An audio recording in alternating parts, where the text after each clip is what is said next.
గత ప్రభుత్వం తెచ్చిన పాలసీ కన్నా ఎక్కువ తీసుకొచ్చే విధంగా ఇవాళ రాష్ట్రంలో ముఖ్యమంత్రి చంద్రబాబు నాయుడు గారు, ఉప ముఖ్యమంత్రి పవన్ కళ్యాణ్ గారు చేస్తున్నారు అధ్యక్ష. ఇవాళ అది అవన్నీ అబద్ధాలు అసత్యాలు చేయడంలో వీళ్ళని మించిన వాళ్ళు లేరు అధ్యక్ష. పీజీ సీట్లలో ఎన్ఆర్ఐ కోటాను తీసుకొచ్చి యూజీ సీట్లో మాట్లాడతాడు. తదా రాజా యదా ప్రజా. నాయకుడు ఆ రకంగా అవాస్తవాలు చెప్తుంటే వీళ్ళు నిజాలు వస్తాయని మనం అనుకోవడానికి లేదు. 57 లక్షల అనేది పీజీలో ఎన్ఆర్ఐ కోట. యూజీలో మీరు తీసుకొచ్చింది 20 లక్షలు తీసుకొచ్చారు. యూజీలో తీసుకొచ్చింది అది కూడా మీరు తీసుకొచ్చిన Andhra Pradesh medical education research corporation ఏదుందో దాని ద్వారానే టారిఫ్ ఫిక్సేషన్ ఉంటుంది అధ్యక్ష. టారిఫ్ ఫిక్సేషన్ కూడా దాని ప్రకారమే ఉంటుంది. ఇక మీకు స్పష్టమైంది అధ్యక్ష, పేద విద్యార్థులకి వైద్య విద్య అభ్యసించాలనుకున్న వారికి ఎటువంటి నష్టం లేకపోగా లాభం జరుగుతుంది. 2200 సీట్లు ఇంటేక్ వచ్చినప్పుడు 15 సీట్లు అదనంగా వస్తున్నాయి కాబట్టి అక్కడ అర్థమైపోయింది. దాంట్లో ఒకటి. రెండోది మెరుగైన వైద్యం అందదు అని అధ్యక్ష చాలా స్పష్టంగా దాంట్లో పేర్కొన్నాం అధ్యక్ష. చాలా స్పష్టంగా పేర్కొనడం జరిగింది. Service cost and patient benefits వాళ్ళందరూ ఒకసారి చదువుకుంటే అర్థమవుతుంది అధ్యక్ష. అనుకోకుండా అక్కడి నుంచో ఏ ప్యాలెస్ నుంచో వచ్చిన నోట్స్ చదువుకుంటే ఇదే సమస్య వస్తుంది అధ్యక్ష. పీపీపీకి ప్రైవేటైజేషన్ తేడా తెలియకుండా పోతుంది కాబట్టి ఈ రకంగా మాట్లాడి మొదలు పెడతారు అధ్యక్ష. సర్వీస్ ఓపీడీ ఫ్రీ, ఎవరికి? ఫ్రీ పేషెంట్స్ కూడా. ఎన్టీఆర్ వైద్య సేవ కింద ఎవరైతే ఉచిత వైద్యం ఇప్పుడు 1,63,00,000 మంది అందబోతుంది అధ్యక్ష. వాళ్ళందరికీ కూడా ఈ బీపీఎల్ కింద ఉన్న వాళ్ళందరికీ కూడా ఫ్రీ కాస్ట్ ఉచితంగా ఓపీడీ సేవలు. పెయిడ్ వాళ్ళకు కూడా ఉచితంగా ఓపీడీ సేవలు ఉచితంగా ఇస్తున్నాం అధ్యక్ష. తర్వాత ఐపీడీ సేవలు ఇన్పేషెంట్ డిపార్ట్మెంట్వి free IPD services up to 70% beds అధ్యక్ష.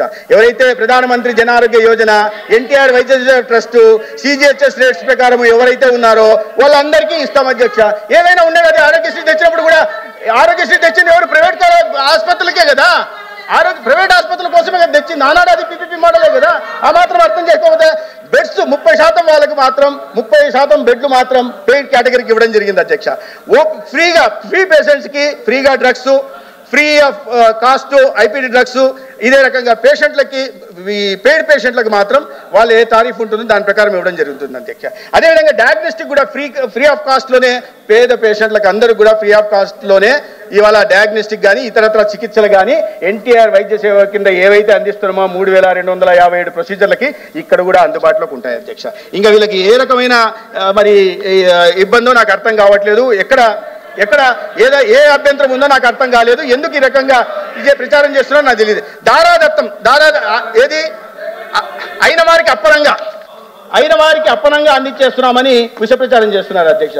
ఇది పారదర్శకంగా ఉంది. మీరు రావచ్చు, టెండర్లో పార్టిసిపేట్ చేయొచ్చు, న్యాయస్థానాలు ఉన్నాయి. మీలాగా అడ్డంగిడ్డంగా మేము చేసే అలవాటు మాకు లేదు.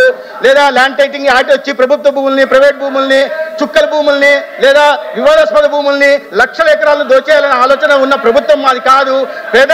ప్రజల పట్ల వైద్య విద్యార్థుల పట్ల, రాష్ట్ర అభివృద్ధి పట్ల, రాష్ట్ర సంక్షేమం పట్ల చిత్తశుద్ధి కలిగిన నాయకత్వం ఈ రాష్ట్రంలో ఉందనే విషయాన్ని వాళ్ళు అర్థం చేసుకోవాలి అధ్యక్ష. తర్వాత సెల్ఫీలు తీసుకుంటున్నారు అధ్యక్ష. పులివెందుల కాలేజ్ దగ్గర పోయి సెల్ఫీ తీసుకుంటున్నారు కానీ బాపట్ల దగ్గర పునాదులు ఉన్న చోట సెల్ఫీలు తీసుకోవట్లే, అమలాపురం దగ్గర సెల్ఫీ తీసుకోవట్లే, పాలకొల్లు దగ్గర సెల్ఫీ తీసుకోవట్లే, అసలు భూమి సేకరణ జరగని పార్వతీపురంలో కూడా సెల్ఫీ తీసుకోవడం లేదు అధ్యక్ష. ఇది అన్నిటికన్నా అధ్యక్ష గత ముఖ్యమంత్రి ఇటీవల మాట్లాడుతూ ఆయన అంటే చెప్పారు 3,000 కోట్లు ఖర్చు పెట్టానని చెప్పారు అధ్యక్ష. నిర్లక్ష్యంగా 3,000 కోట్లు ఖర్చు పెట్టామని ఏ రకంగా చెప్తారు అధ్యక్ష? మేము రాష్ట్ర ఖజానా నుంచి 3,000 కోట్లు ఖర్చు పెట్టాం. 3,000 కోట్లు ఖర్చు పెట్టాం. ఇక పెట్టాల్సింది 5,000 కోట్లు. అది సిఎస్ఎస్ కింద నబార్డు కింద తీసుకోవాలంటున్నారు. ప్లీజ్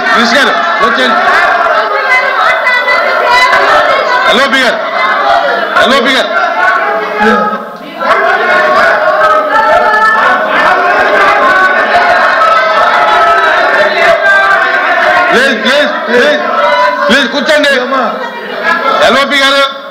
ఎల్ఓపి గారు కూర్చోండి.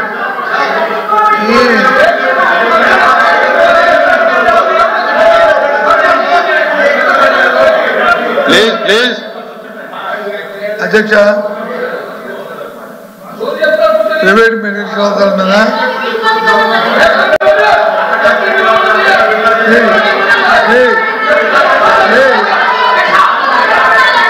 మెంబర్ అట్లా మాట్లాడితే అది కరెక్ట్ కాదు. ప్లీజ్ మీరు అట్లా మాట ప్లీజ్ ఒక మంత్రిగా సమాధానం చెప్పండి.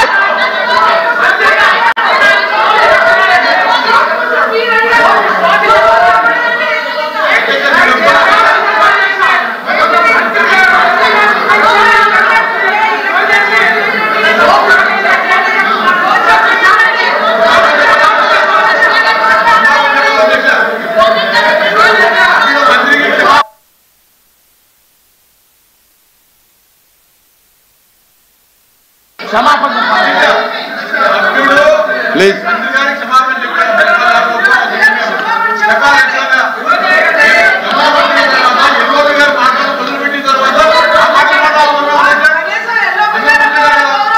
చెప్పనండి